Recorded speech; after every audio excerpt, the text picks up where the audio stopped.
Good evening, everyone, and welcome to this roundtable discussion on mission in Africa based on the testimonies and sharings of two of our Filipino missionaries who were assigned as missionaries previously in Africa. With me tonight are two eminent missiologists. The first is Sister Mila Montessa, FMM, Franciscan Missionary of Mary. In her younger years, Sister Mila served as a missionary in Egypt, in North Africa, and then in Paraguay, in South America. And when she came back to the Philippines, she taught in several of her congregation schools in Misamis and in Manila. And when she was transferred to the FMM community here in Cebu, she also taught missiology at the San Carlos Major Seminary in Cebu City. She is now semi-retired, but continues to be active in many ministries. The other missiologist with us tonight is Father Ador Castillo, CICM. Father Ador is the Vicar General of his congregation, the Congregation of the Immaculate Heart of Mary, or CICM. And I believe he is the first Filipino CICM to hold this position in his congregation. Is that right, Father Ador? Well, previously there is one. There was one. Yeah. So anyway, it's not every day that we get a Filipino to serve as a Vicar General of a congregation like the CICM. Yeah, in his younger years, Father Ador was a missionary to the Democratic Republic of Congo in Central Africa. And when he returned to the Philippines, he became a professor at the Mary Hill School of Theology in Quezon City. He is actually based in Rome because of his position, but he happens to be in the Philippines right now as part of the many trips that the Vicar General of the CICM has to make. So we are very fortunate that he is here with us at this time. And so without further ado, let us begin. So we just heard the testimonies, the sharings of Father Eusebio Manangbao, himself an indigenous, belongs to the Tingyan tribe in Abra, and working among the indigenous as well in Africa, in East Africa, particularly in Kenya and Tanzania, particularly with the Maasai tribe. For 20 years in East Africa. And then we had Miss Leah Custodio, a lay missionary of the Couples for Christ. She originally comes from Iloilo City, and she worked for 3 years as a missionary in Ghana in West Africa. And so let's begin with some impressions. Is there anything from either or both sharings that struck you personally, Sister Mila and Father Ador? Anything from the sharing that caught your attention? From the sharing of Miss Custodio, I was really struck. We expressed how she had changed because of her mission. The presence of God that she felt in her life really showed how she herself was transformed because of that mission. She considered that mission as a very big gift, a great gift to her life. That sharing really struck me. So also with Father Eusebio, when confronted with some difficulties, especially with home prayers, and how he experienced growing in missions. That experience of mission converted him also. That basically was important to me.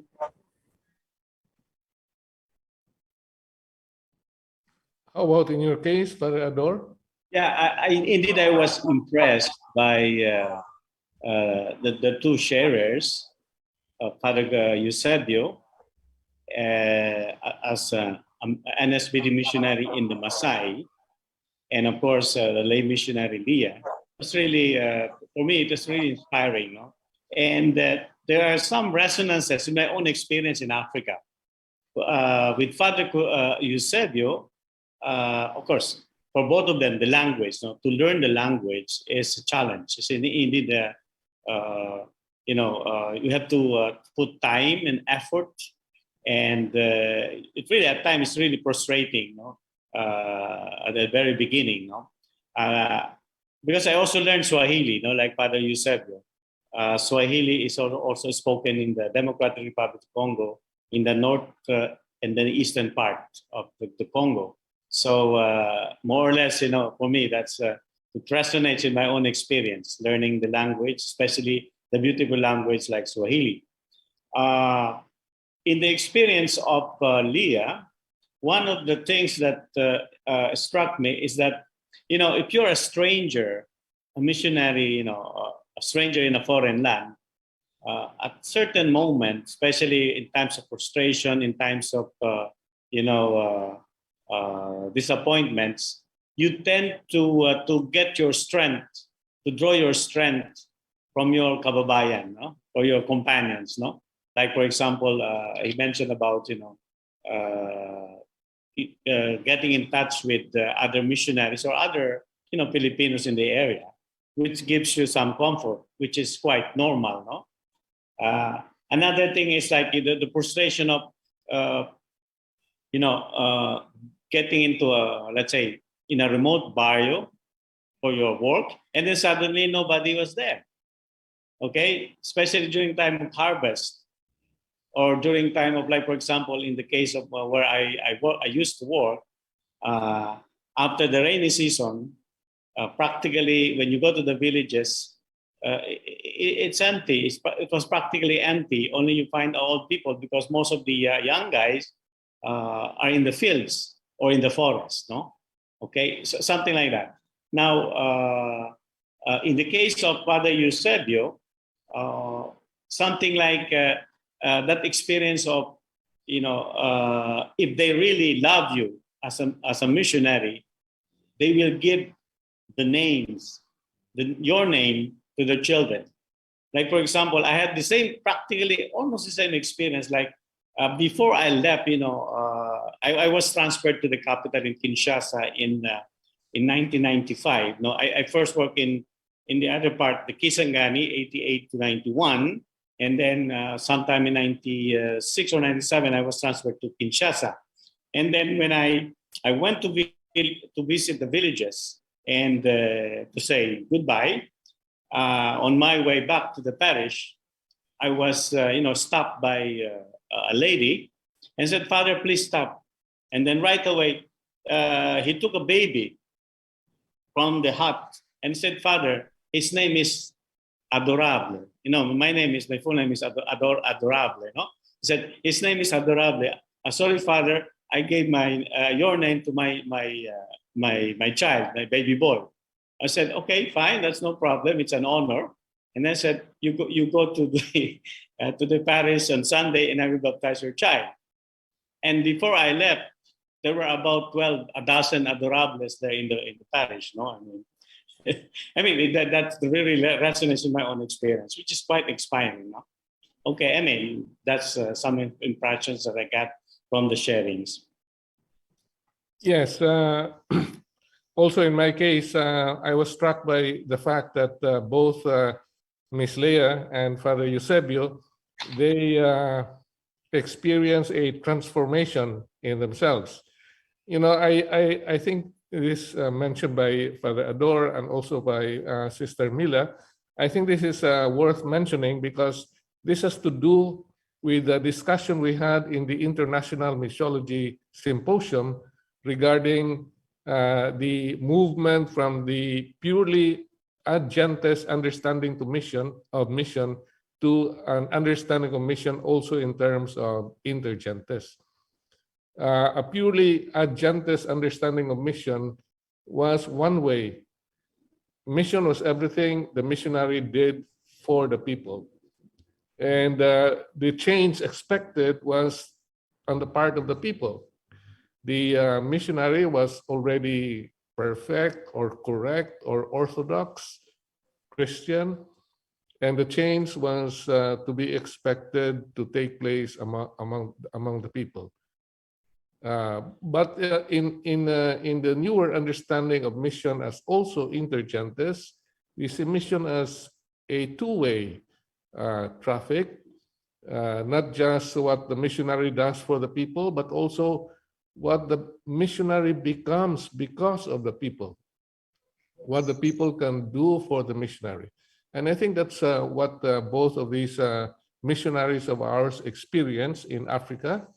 Father Eusebio, for instance, was tempted to immediately introduce, things that he had learned previously, maybe in the Philippines, into the mission, only to find out that he first needed to learn the language and to immerse himself in the life of the people. He wanted to achieve many things in a short time, but eventually he learned to be patient.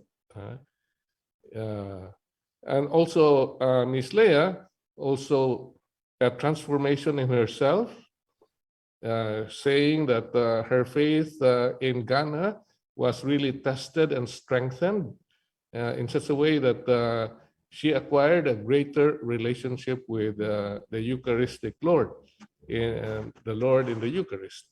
And so I believe this is a manifestation. I mention this because this was touched on during the International Missiology Symposium. Yes. Okay. Can we go to the question about from the sharing? What do you see as the major or a major mission need or challenge in Africa? What do you think it should be the priority? What should be the priority of mission in Africa based on what could be perceived as the mission challenge or the mission need in Africa from the sharing of both our missionaries? I think basically and primarily the Filipino mission to Africa has to be really humble.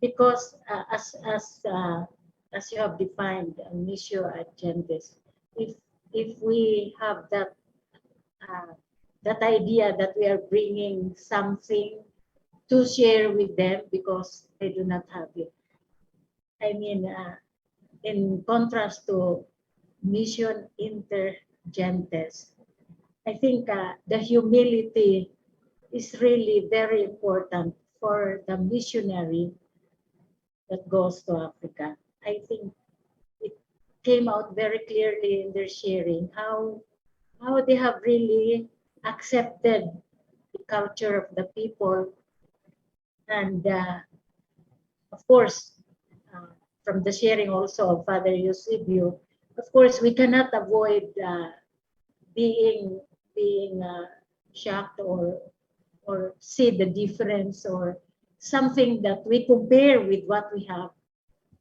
but to be conscious all the time that they're not necessarily worse, or they're not necessarily that our culture is better than theirs, or we will be shocked by the difference in the way they do things, the way they eat, and the food they eat. It was mentioned also by Father Eusebio. But at the same time, to be humble, to really be able to accept. I think basically that humility has to be there. It's a very big challenge, I think, to be humble. We go there not really because we have better things to share. We go there because we can learn also and we can change. This is not easy to do because immediately or automatically we are shocked by the difference in the way they do things, in the food they eat. But perhaps we have to check all the time that their way of doing things is the best way for them. And they are not necessarily worse than what we have. I don't know if I have made myself clear there. The basic humility in going to the mission. Yeah, thank you, sister. That's I'm glad that you mentioned that because it connects with the discussion during the International Missiology Symposium. So, Father Ador, what do you think? I can see two things here now. The first missionary need or challenge is still, for me, underdevelopment. Okay, in terms of economic underdevelopment, which coincide also with cultural, educational, etc. If you see the countryside in Africa is still underdeveloped compared to, of course, there are already development in big cities like Kinshasa, Accra, or Abidjan, or Nairobi. But still, if you even in those cities, you see the scourge of underdevelopment in the outskirts, like the slum, like what we have here in the Philippines. Now the influx of migrants from the countryside because of underdevelopment, and like for example the projects that initiated, for example, by Father Eusebio, which is laudable and admirable. No? In many missionaries as well. No? In our congregation, we also do that the same thing. But the challenge is, how do you sustain that project? How do we somehow help the people to develop their own way of to develop themselves, no, to be self-sufficient, etc. So that's usually the challenge, no. How can we sustain that? When we leave that particular place, and how can the local people sustain that particular projects ever? Health, education, livelihood. Another challenge for me is reconciliation. There are a lot of parts in Africa, Congo, Rwanda, Burundi, Somalia, Nigeria, even in Cameroon now, this conflict, ethnic, racial, or tribal. In the place where I work in the Democratic Republic of Congo, the former Zaire, that was in 97 or 96, the rebellion started from the east. There's a lot of conflicts there, a lot of bloodshed. No, so I guess as missionaries, this is also a task, a challenge. How do we promote reconciliation, even within our own, where we are, in the local parish or the local mission station, because there are tensions, no, and perhaps this is a role to play, reconciliation among these people. Thank you, Father Ador. What you just said now, I think resonates with me, because also I myself personally think that one of the major challenges in Africa would be intercultural understanding and dialogue. It's precisely in the context of very frequent tribal divisions, ethnic violence, ethnic wars. And I think an international missionary congregation like yours, Father Ador, and like the SVDs and like the FMMs can provide precisely a witness of intercultural living and intercultural mission to the Africans and show them that cultural, ethnic differences do not have to divide us or to put us into conflict with each other, but that actually this can be a resource for growth and development. So I agree with you, Father Ador, that one big challenge, I think, in Africa is reconciliation or intercultural, inter-ethnic understanding and dialogue. You know, many years ago, I was a visitator of our Ghana province, and my visitation coincided with the inauguration of our Common Formation Center. Common Formation Center meaning a center where candidates coming from different countries and from different cultures in Africa would come together, live together, study together, and be formed together. So this Common Formation Center was located in Tamale in northern Ghana. And in the inauguration, there were 4 bishops who attended the inauguration, the opening of the center. And during the reception, one of the bishops said, how can you do this? How can you start a common formation center that would bring together seminarians coming from different countries in Africa, different tribes in Africa, into one formation house, precisely in this place where only 4 months before 35,000 people perished because of a tribal conflict and an ethnic war between the Dagombas and the Konkombas. And so the bishop underlined this, and that it was kind of prophetic for us to start a common formation center, bringing together seminarians and candidates to the priesthood from different countries and tribes in Africa in a place where so many people died because of an ethnic war. So I think an international missionary congregation can provide the witness of intercultural living to places in Africa where there is ethnic conflict and cultural division. So I agree that one major challenge really is reconciliation or intercultural understanding and dialogue.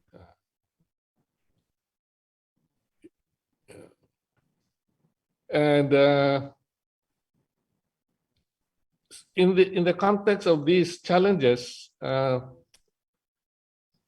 do you think? Can a Filipino missionary assigned in Africa contribute from his or her peculiar culture, from being a Filipino? So in the context of this challenge of humility, Sister Mila, and reconciliation, Father Ador, what do you think? What do you think, or how do you think can a Filipino missionary respond, assigned in Africa, respond to this challenge? Okay, can I answer that? Yeah. Yeah, in terms of as a people, missionaries, like when we go to a place, well, I went to Congo, and you know, people expected at that time that missionaries come, usually in the past, Europeans or Americans, and they expected the missionaries to bring something, okay? And the first time, I still remember the first time when I went to a village, I was just with my bicycle and with my knapsack, And then when I arrived there, and the first question that was asked said, "Father, what did you bring for us?" And I mean, in terms of, something. And first time I couldn't answer that. No, I said, "Yeah, well, I'm here, to be with you, to share my life with you, But no, Father, but in the past, these are the things that we got from the missionaries. They enumerated even all those things. No. So my point is that, of course, it is not a kind of well. Of course, we always use comparison. No. In the past, the missionaries, which is also today, we are connected to a stronger, powerful structure like the church, no, or even our own congregations, and we have the means, personal or material means, to do our mission. And in the past, it was a kind of, if we have the means, then we can do a lot, in terms of helping the people to improve their lives, their education. We built hospitals, schools, etc. And we're quite effective, no? And we bring all these powerful means, no? Coming from Europe, from America, or even from Asia, okay? And there is always a temptation, even among Filipinos, to use also these means. But sometimes we have, no? We do a lot of fundraising for our own projects, no? Especially socioeconomic or livelihood projects in our mission. But perhaps also coming from, developing country like the Philippines, perhaps we can show another image of a missionary, all right? And one thing is, tapping the local resources. That coming from a country like the Philippines, we are not that economically strong or powerful, and perhaps that another image of a missionary we can bring to these people and say, yeah, we are here to help. We do not perhaps have the necessary and the powerful means to do things, but we can do this together. No, I guess that's what Father Yusef said, no? Pamoja tunaweza kufanya kufanya kazi mzuri, something like that. Together we can do it better, or we can do something together. All right. So I mean, it is tapping the local resources, showing that we are not that powerful, but being maybe less powerful or being a little bit, poor in resources, we can do something together. Because in the past we are well connected, and even now, but then as Filipinos, we can somehow be, a bridge showing that mission is not just like bringing all the good things from Europe or from America, but also bringing maybe some smiles, the Filipino smile. So the way we do things together, slowly but surely, and something like that, not bringing the powerful means that we have at our own disposal. Perhaps that's a contribution of a Filipino missionary like me, like you, and like Father Eusebio and Leah. Like Leah bringing her music, I mean, something like that, all the creativity, not necessarily the big powerful means to do mission. Because, this is my own reflection during the time of the rebellion in the Congo. Most of the targets of the rebels and later on the soldiers were schools, hospitals, and there were places, they were all destroyed. Okay? And a certain point, some of these missionaries who spend their lives building this, they got disappointed, frustrated, as if it's all over. But in fact, we can build something from that, And perhaps as Filipinos, we can show another image of a missionary.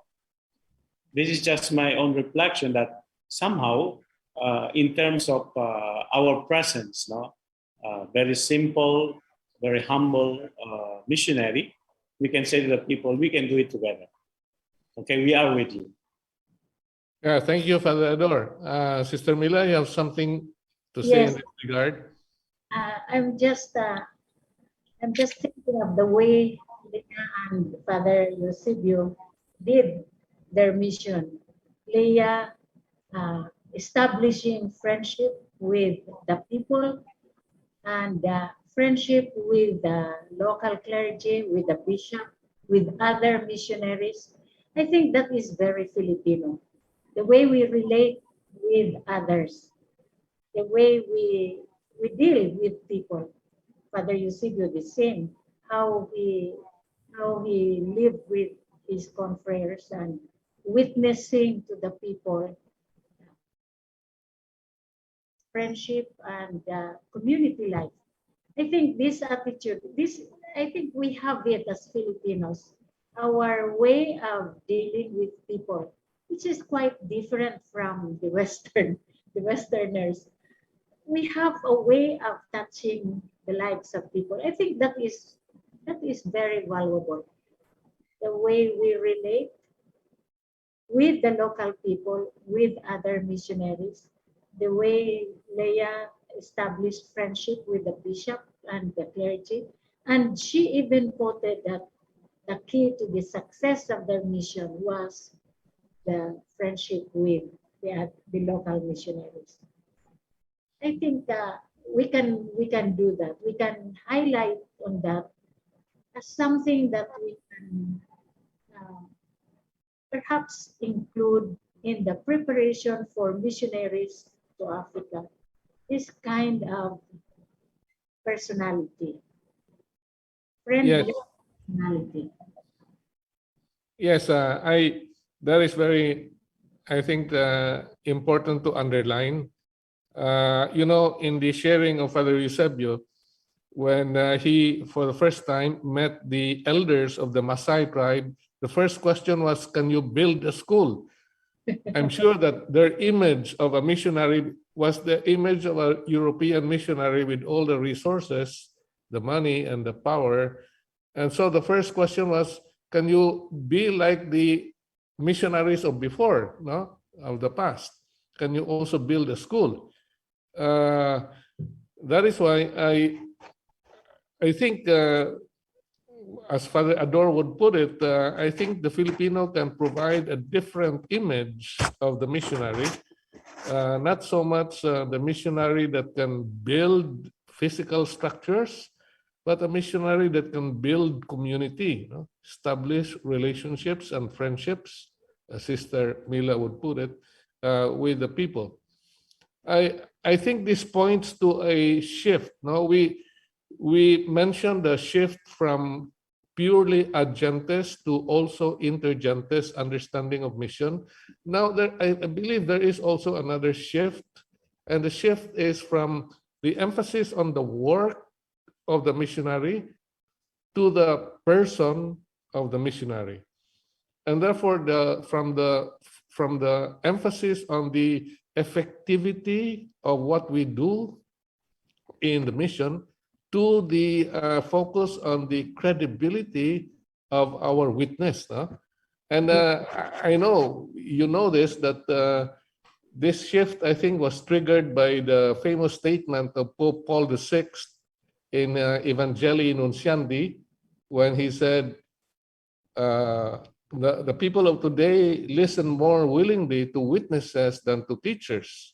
And if they listen to teachers, it is because they are also witnesses. And this has been repeated by Pope John Paul II in Redemptoris Missio, where he says that people today put more trust in witnesses than in teachers, in experience than in teaching, in life and action than in theories. In other words, a shift of focus from the work, an exclusive emphasis on the work of the missionary to the person of the missionary. And I think this is where the Filipino can contribute a lot because of our person-oriented culture. No? And as Father Ador was saying, we may not be able to contribute much in terms of material resources, but in terms of values, relationships, friendships, in terms of the credibility that is so important, the credibility of the person that is so important in mission, I think that is something that the Filipino can contribute. Any additional insight in this regard? Yeah. There is another insight that I would like to share. Being a stranger. Yes. Okay? Like for example, the first time I came to a village, and then the people asked me, said, are you Chinese? Because for most of Africans, Filipinos are Chinese, no? I mean, they only know Chinese or Japanese, maybe later Koreans, no? But they never really said Filipino. So where do you come from? I mean, for them, Asian. yeah, Asians are Chinese. Chinese. So we're all Chinese or Xinhua or something like that. So, but definitely we are really foreigners, no? The physical features, no? And we are like a short thumb sticking, no? For example, in even the pictures, no? Okay, in many instances, we can be noticed easily, no? I guess this is. I just want to share with you like the insight of I guess Anthony Gittens, no, is professor of CTU, and I guess he's a Holy Spirit Spiritan, no? As Holy Spirit missionary. In one of his reflections, that being a stranger can be a charism, okay? By the fact that you are not fully assimilated, and you struggle to learn the language, even if you master the language, you are still a foreigner. But the thing is, if you're a stranger, you have no interest whatsoever as a missionary, like a vested interest. Like if a businessman comes to a village, then he has to sell something. But how about you as a missionary? You have no anything but we can say, okay, you spread the good news, but it all depends if they listen to you. But at least you are there.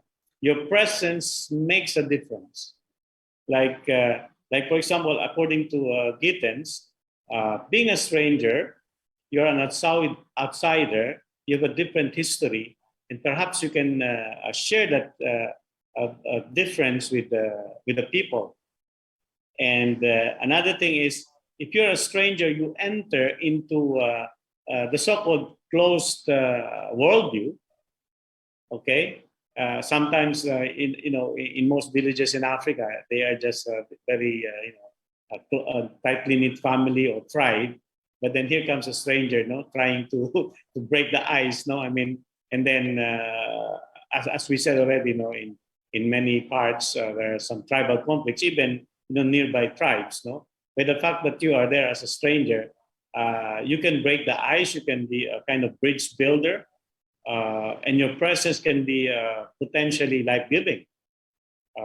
You can be a mediator by just being there, and perhaps as a contribution as a foreign missionary, being a stranger, totally different, but at the same time we're trying to be with them, and perhaps we can make a difference now in the way we present ourselves. Of course, at a certain point, we can be frustrated at how come I cannot still learn the language, or I cannot still learn the culture. But never mind, it's your intention to be there, and perhaps a culture always needs a stranger to remind of something, Yeah. We call it alterity, And perhaps our presence as strangers, a Filipino, will make a difference in that particular culture. That is the exchange there, intercultural or intracultural or whatever, intergentes. All right. So perhaps that's one. That's why I said being a stranger can be a charism. Yeah, thank you, Father Ador, for that insight. Now we are coming to the end of our time, and I just ask one last question very quickly, and this is about what impact should this have on the Philippine Church? Sister Mila already kind of insinuated that in the preparation of missionaries for Africa, the idea of relationship and friendship, personal relationship should be emphasized. But how about for the church in general in the Philippines? Does this have any impact? Any quick reflection on this? I was, after listening to the talk of Bishop David, I realize our parish churches are very, very parochial centered. So maybe after listening to our missionaries to Africa, for example, many of these parishes have missionaries, maybe not necessarily Africa, but if they can bring to the parish level the interest for mission, because many times they're just concerned about the electric fan that is out of order, so we need money for that, and the ceiling has to be repainted, or these things are the concerns of the parish. And Bishop David was bringing out that to be more concerned about mission, maybe mission ad gentes in this sense, but mission inter gentes also in the sense of to the periphery of the people who are not really included, the excluded in the parish, could be also the center, not just the concerns of the parish church. Or I think for me, I would like the parishes, our own local church, the dioceses, for example, to be more concerned about our missionaries, and perhaps make the people or educate the people or include in the formation of the people in their homilies or in their meetings the concerns of missionaries, and conscious of the presence of missionaries also in their own parish. So you're supporting the first point of Bishop David, sister, the transformation of the parish, Yes. and making it more missionary in character. Because I don't, because sometimes, many times I go to the parish for the Eucharist, and the second collections for the floor, for the that is leaking, or for the car, or for it's how about missionaries? Or I arrived in our own barrio, which is now becoming a parish, and really no recognition. I am a missionary. I just arrived from Egypt, but there is really very little consciousness of mission. Okay, thank you, sister. Father Ador, One thing that I can add is, like the experience of Leia Custodio as a lay missionary, that somehow opens a possibility of many lay people. No, that the mission is not only for religious missionaries like us, no, who belong to a religious congregation or even clergy, but for lay people. Again, that is an opening. By the fact that more and more lay missionaries are, spending their lives in the mission, leaving their careers behind, perhaps that will really attract a lot of, at least in the Philippine church, no? Yeah, okay. That's also a point raised in the talk of Bishop David tonight, no? The promotion of the lay as missionaries. So we have to close this session. I'd like to thank Sister Mila and Father Ador for your insights and your collaboration in this session, reflecting on mission in Africa, particularly what a Filipino missionary could contribute to mission in Africa. So maraming salamat sa inyong dalawa. And maybe we can close now with a prayer. And I'd like to pray the prayer that is attributed to Saint Oscar Romero. And it says, it helps now and then to step back and take a long view. The kingdom is not only beyond our efforts, it is also beyond our vision. We accomplish in our lifetime only a tiny fraction of the magnificent enterprise that is God's work. Nothing we do is complete, which is a way of saying that the kingdom always lies beyond us. This is what we are about. We plant the seeds that one day will grow.